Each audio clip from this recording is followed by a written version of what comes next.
मंत्रिमंडल ने बुधवार को नेशनल रिक्रूटमेंट एजेंसी को मंजूरी दे दी है, जो केंद्र सरकार और सरकारी बैंकों के नॉन गैजेटेड पदों के लिए कॉमन एलिजिबिलिटी टेस्ट कराएगी।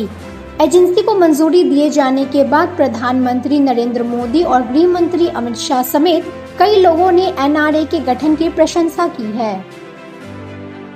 प्रधानमंत्री नरेंद्र मोदी ने ट्वीट किया है कि एनआरए करोड़ों युवाओं के लिए एक वरदान साबित होगा।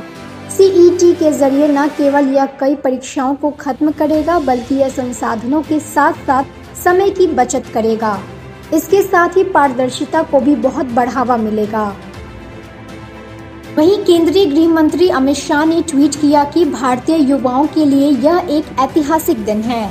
उन्होंने कहा कि यह केंद्र सरकार की नौकरियों के लिए कई परीक्षाओं की बाधाओं को समाप्त करेगा। अगले ट्वीट में अमित शाह ने लिखा कि एनआरए समाज के सभी वर्गों को बराबर का मौका देगा।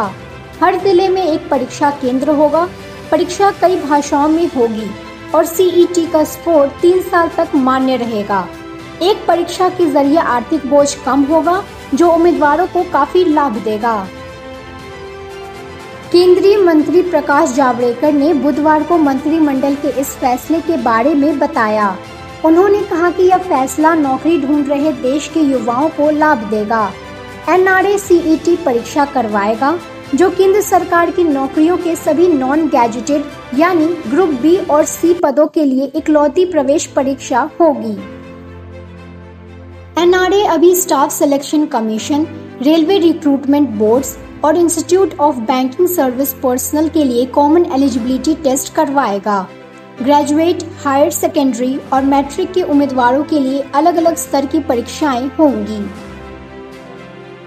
इस परीक्षा में प्राप्त किए गए अंकों के जरिए उम्मीदवार अपनी योग्यता और प्राथमिकता के हिसाब से किसी भी सेक्टर में नौकरी के लिए आवेदन कर सकेगा।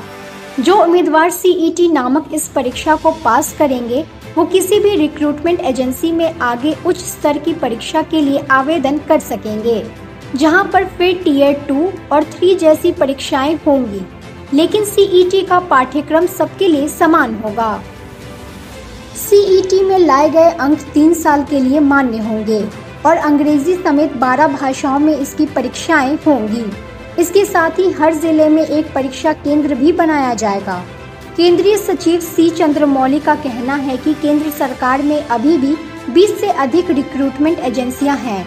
शुरुआत में 3 एजेंसियों के लिए परीक्षाएं ली जाएंगी, जिसे आगे चलकर सभी रिक्रूटमेंट एजेंसियों के लिए लागू किया जाएगा।